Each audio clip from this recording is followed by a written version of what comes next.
Tout le monde. Donc je reviens vers vous car comme promis, je vous avais dit que je continuerai sur ma lancée, je continuerai à faire des vidéos donc pour partager avec vous toute mon évolution, toute ma progression en fait depuis que j'ai appris que j'étais surdouée. Donc je suis en plein travail voilà, en pleine réminiscence. Je suis en train de refaire une lecture complète de mon passé. Et comme je vous disais, donc on passe par plusieurs phases quand on apprend qu'on est surdoué.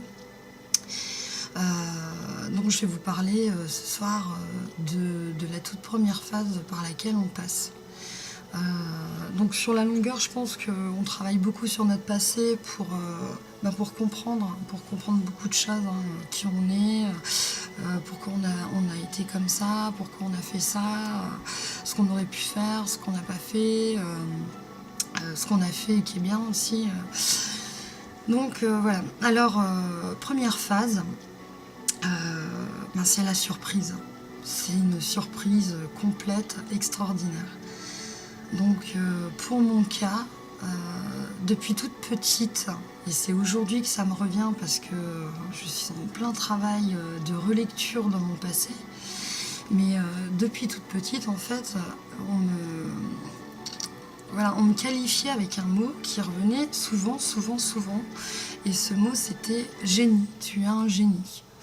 Donc par rapport à quoi? Par rapport à mes écrits, je suis une personne qui écrit depuis très très longtemps, parce que ça a été pour moi justement un des outils qui m'a permis de gérer mes émotions, et voilà, qui m'a permis de rester sur une route droite et d'avancer assez bien, quoi. Enfin, je veux dire, je me suis pas mal débrouillée, quoi, grâce à l'écriture.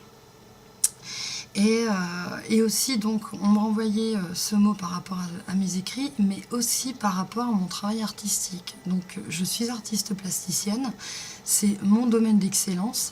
Donc, j'ai fait mes preuves. Je vous expliquerai dans une prochaine vidéo tout mon parcours artistique, qui pour moi est une de mes réussites. Parce que ça n'a pas été aussi un chemin facile. Je vous expliquerai aussi pour quelles raisons. Donc on me renvoyait ça, donc t'es un génie, t'es un génie. Et si vous voulez, moi j'y prêtais pas forcément attention, parce que je pense que comme tous les surdoués, on place la barre très haute, quoi. On sait qu'on est capable de toujours mieux. On a toujours cet esprit, ce souci de la perfection. On est dans le dépassement constamment. Et donc on a du coup tendance à se sous-estimer dans tout ce qu'on fait, à sous-estimer son travail. Donc quand les gens nous renvoient des compliments sur ce qu'on a fait, on est léger en nuit, parce qu'au fond de nous, voilà, on pense toujours faire mieux, et on pense que voilà, c'est passable. On est rarement, enfin moi je suis rarement satisfaite de ce que je fais. Et donc c'est difficile, par exemple, pour moi, dans mes travaux artistiques, d'achever une œuvre. Mais c'est un travail, donc c'est ça aussi, de maîtriser ses émotions, d'apprendre à se connaître. C'est de savoir aussi mettre un stop quand il faut mettre un stop, quoi. Et donc voilà, alors toute ma vie j'ai reçu ce mot, j'ai mis dans un coin de ma tête, mais auquel j'ai jamais prêté attention. Et en avançant dans l'âge, en fait, je me suis rapprochée de personnes que je choisissais. Donc, déjà à l'adolescence, je me tournais vers des personnes beaucoup plus âgées que moi, beaucoup plus expérimentées. J'adorais la richesse, donc j'aimais aussi me rapprocher de personnes qui arrivaient des quatre coins du monde. Et j'aimais la diversité aussi, donc voilà, je choisissais mes amis, et toutes ces personnes très cultivées me nourrissaient.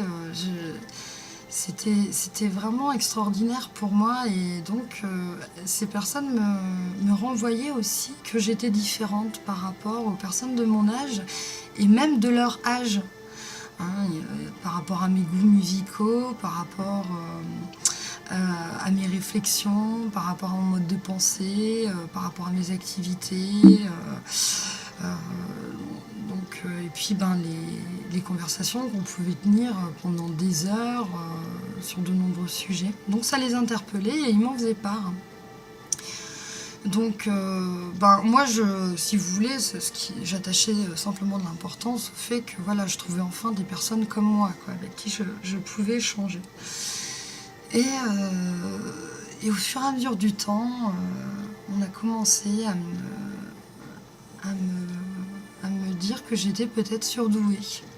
Donc moi j'avais une définition de ce qu'était être surdoué, qui était, je pense, un peu comme la majorité des gens peuvent se le représenter, hein. Donc une élite, hein, un tout petit groupe de personnes hyper ultra sélectionnées sur des critères de savoir. Donc moi quand j'imaginais un surdoué, c'était une personne qui avait un disque dur, une mémoire importante, quoi, et qui avait une facilité à enregistrer plein de données et s'en servir après en application, dans la pratique, dans de nombreux domaines. Donc, moi j'ai une mémoire sélective, donc je ne pouvais pas me comparer donc, à ces personnes.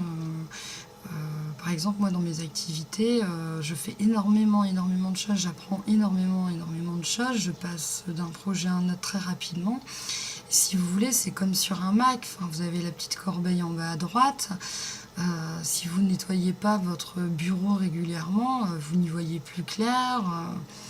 Et il faut faire de la place, quoi, sinon votre mémoire elle sature vite, quoi. Donc moi, ma mémoire fonctionne de cette manière-là, donc je ne pouvais pas imaginer une seconde d'être surdouée. Et jusqu'au moment où j'ai rencontré des professionnels. Donc on a commencé à me suggérer que j'étais peut-être surdouée. Donc là, j'ai commencé à prendre la chose un peu plus au sérieux et je me suis dit, il va falloir que je m'intéresse un jour au sujet parce que ça commence à devenir récurrent, quoi. Et puis jusqu'à ce que dernièrement, oui, des professionnels me le confirment carrément. Donc là, ils me proposent de vraiment approfondir parce que ça pourrait expliquer plein de choses et surtout ça pourrait me donner des outils pour encore m'améliorer, en fait. Donc ça m'a tout de suite intéressée, donc j'ai approfondi le sujet. Et là, j'ai été de surprise en surprise, et de découvrir qu'en fait, on est normal, quoi. Et surtout, on n'est pas seul, hein. Il y a plein de personnes qui sont comme nous, de pouvoir en parler. Ça a été pour moi, je pense que franchement, ça restera l'un des plus beaux cadeaux de ma vie.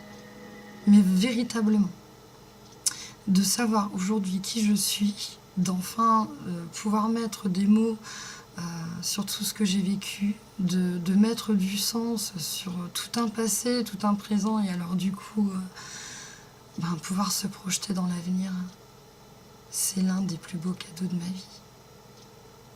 Voilà, donc une très très très très belle surprise. Donc ça, c'est la première phase.